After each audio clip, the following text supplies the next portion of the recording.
चौकी में बैठकर भगवान का भजन करे और नीचे आसन पे बैठ जाए, जैसे हो एक ही आसन पर बैठे परंतु भगवान का भजन एक आसन पर करके बैठे। पहले 10 मिनट तक एक ही आसन पर बैठे, फिर 20 मिनट, फिर आधा घंटा, 1 घंटा, 2 घंटा करते करते 4 घंटे, 5 घंटे, 6 घंटे तक भगवान का भजन करते रहे।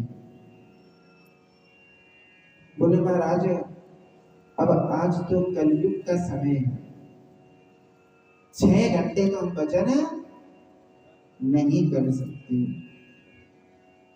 फिर क्या करें? तो बोले 4 घंटे कर लो।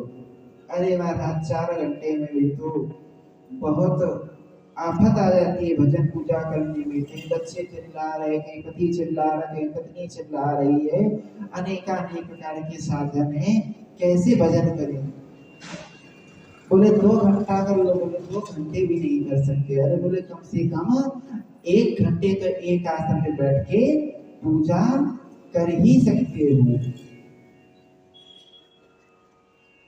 बोले सबसे पहले तो अपने आसन को जीते, जितासनो, और आसन को जीतने के बाद दूसरा काम करे महाराज जितश्वासो, अपनी श्वासों को जीते। बोले श्वासों को कैसे जीतेंगे?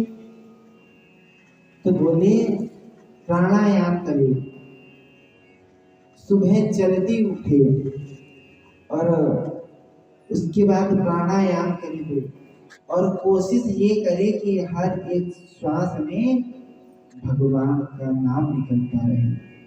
हर श्वास में हो सुमिरन तेरा, यूं बीत जाए जीवन मेरा।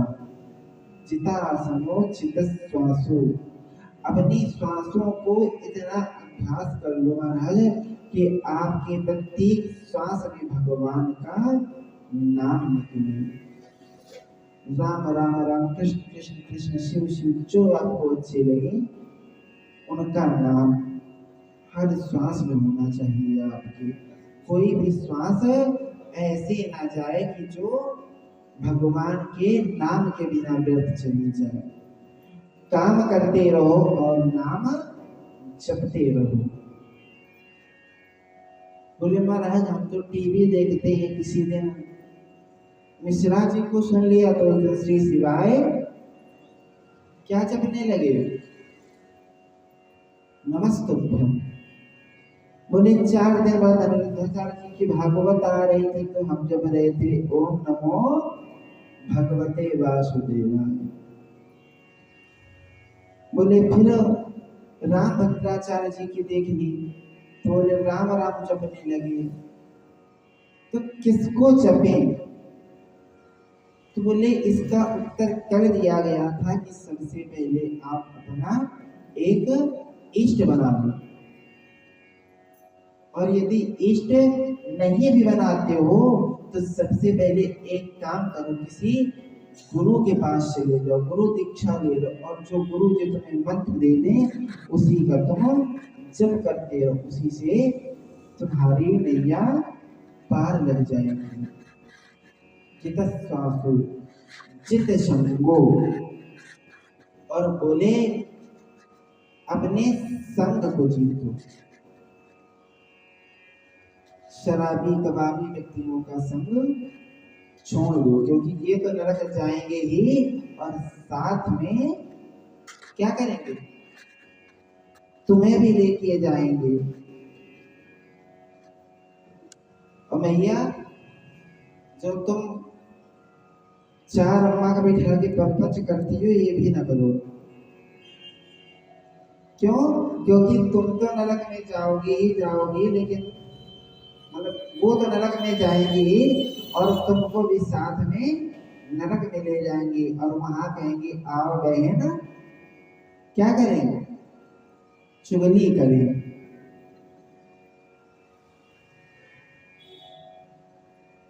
सारा जीवन व्यर्थ हो जाएगा महाराज आपका। परलोक और इहलोक दोनों आपके व्यर्थ हो जाएंगे यदि आप संग को नहीं जीती, सबसे पहले अपने संग को जीती। किसी ऐसे भक्त का संग करें जो आपको मंदिर लेके जाए, कथा सुनने के लिए लेके जाए, ऐसे भक्तों का संग करो। और यदि आसपास नहीं है महाराज, तो अपने घर का ही ऐसा माहौल कर दो कि तुम्हें देखकर तुम्हारा पड़ोसी भी बदल जाए। यदि तुम्हें पड़ोसी नहीं बदल पा रहा है तो तुम ही पड़ोसी को बदल दो। लेकिन ऐसा नहीं कि बगल वाला पड़ोसी पूजा पाठ करने वाला और तुम व्यर्थ की बातें करने वाले, तो कैसे उस पड़ोसी के भी व्यर्थ की बातों में लगा रहे हो। इसके बाद बोले चित्त संगो चित्तेंद्रिया, अपनी इंद्रियों को जीते। बोले महाराज इंद्रियों को कैसे जीते? तो बोले जो व्यर्थ के कामों में हमारे नेत्र लगे रहते हैं, व्यर्थ के कामों में हमारे कान लगे रहते हैं, इनको सिर्फ भगवान नाम का आदि बना दें, कानों को भगवान नाम का आदि बनाए। यदि आंखें बोले कि मुझे सुंदर रूप देखना है, आंखें चाहें कि सुंदर रूप देखो, पर तो तुम आंखों को डांट दो, ए आंख भगवान को देखो, भगवान का दर्शन करो। क्यों? क्योंकि भगवान से ज्यादा सुंदर कोई नहीं है। और कान यदि संगीत अच्छा सुनना चाहता है ना भैया, कि अच्छे अच्छे गाने सुनते रहे हम, तो सिर्फ भगवान के भजन सुनो। कान तुमसे कहेगा कि नहीं मुझे भजन नहीं सुनना, एक सुनोगे, दो सुनोगे, तीन सुनोगे, कान कहने लगेगा, फिर भी कान को तुम भजन सुनाते रहो। ए कान सिर्फ भगवान नाम का भजन सुनो, भगवान का भजन सुनो। जब कहीं जाने की इच्छा हो ना भैया, तो सिर्फ भगवान के दर्शन के लिए जाओ, अन्य कामों में भी जाओ, ये नहीं कि अन्य काम में तुम ना जाओ, सिर्फ भगवान के ही दर्शन करते रहो और तुम्हारी रिश्ते नातेदारी सब खत्म हो जाए। लेकिन कोशिश करो कि अधिक से अधिक सिर्फ भगवान के दर्शन के लिए ही तुम जाओ। और महाराज आजकल के जो लोग हैं, इन्हें इंद्रिय जीतने के लिए क्या कहें। पहले के लोग उठते थे सुबह 4 बजे, और अब के लोग उठते हैं सुबह कितने बजे? लोगों की सुबह आज होती है 10 बजे, 11 बजे सुबह उठती है लोगों की। आप सब नहीं हो, लेकिन बाकी अन्य लोग जो हैं उनमें से बहुत सारे लोग ऐसे हैं जिनकी सुबह ही 10 बजे होती है। और महाराज करते क्या हैं? तो पहले के लोग अपने हाथों का दर्शन करते थे। कराग्रे वसित लक्ष्मी, कर मध्य तु सरस्वती, कर मूले स्थितो ब्रह्मा, प्रभाते कर दर्शनम। और महाराज अब के लोग तो बोले प्रभाते कब दर्शनम।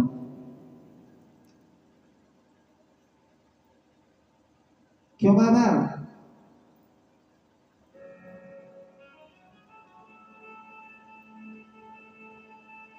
बाबा आप सुबह उठ के क्या करते हो? कर दर्शन की कब दर्शन?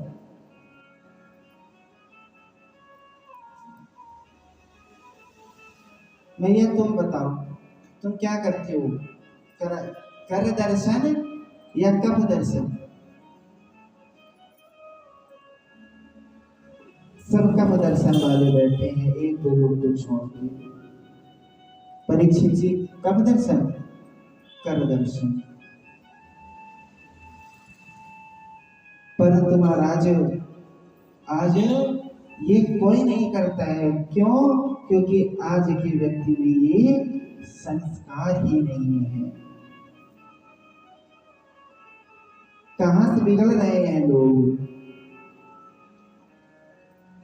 बोली जो हमारे घर पे 40-40 इंच की टीवी रखी है ना, उसको देख देख कर लोग बिगड़ रहे हैं। कर दर्शन तो भूल गए, लेकिन कब दर्शन याद रह गया। बोले महाराज हम तो सुबह उठते हैं और सबसे पहले बेड टी पीते हैं, उसके बाद दूसरा अन्य कोई काम करते हैं। स्वयं विचार करना, क्या ये सही है?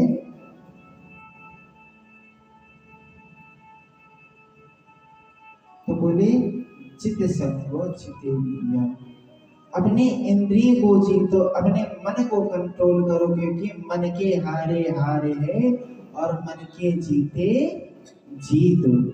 यदि आप मन को कंट्रोल कर लोगे तो आप एक न एक दिन भगवान को प्राप्त अवश्य कर लोगे।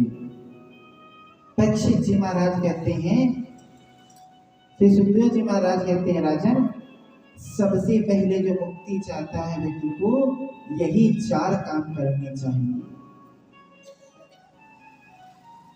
श्री परीक्षित जी प्रश्न करते कि महाराज मुझे ये बताइए कि भगवान जल्दी किसको प्राप्त होते हैं?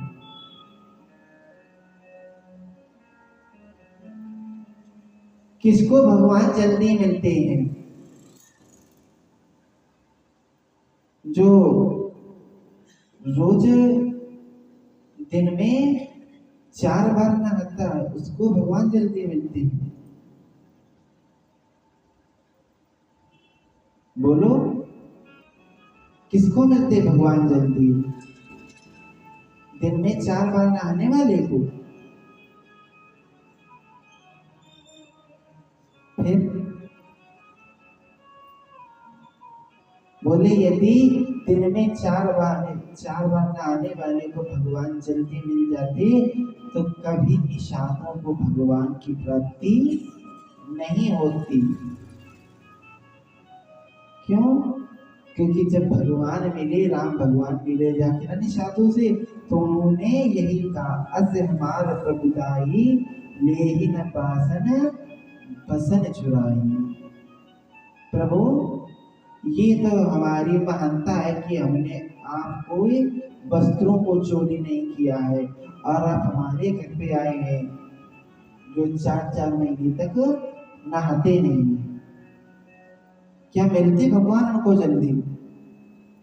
यदि 4 बार नहाने वाले को मिलते तो कभी भी निशाचों को भगवान नहीं मिलने वाले थे। तो बोले जो भगवान की रोज वेदों से स्तुति करता होगा, बड़े बड़े स्तोत्र मंत्र पढ़ता होगा, वेद पाठ सुनाता होगा, पुराण सुनाता होगा, भगवान उसको जल्दी मिलते होंगे। मिलते हैं क्या जल्दी उसको भगवान?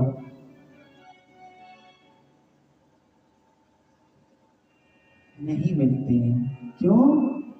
क्योंकि यदि ज्यादा पढ़े लिखे लोगों को भगवान मिल जाते तो भगवान कभी गज जैसे पशु को नहीं प्राप्त होते।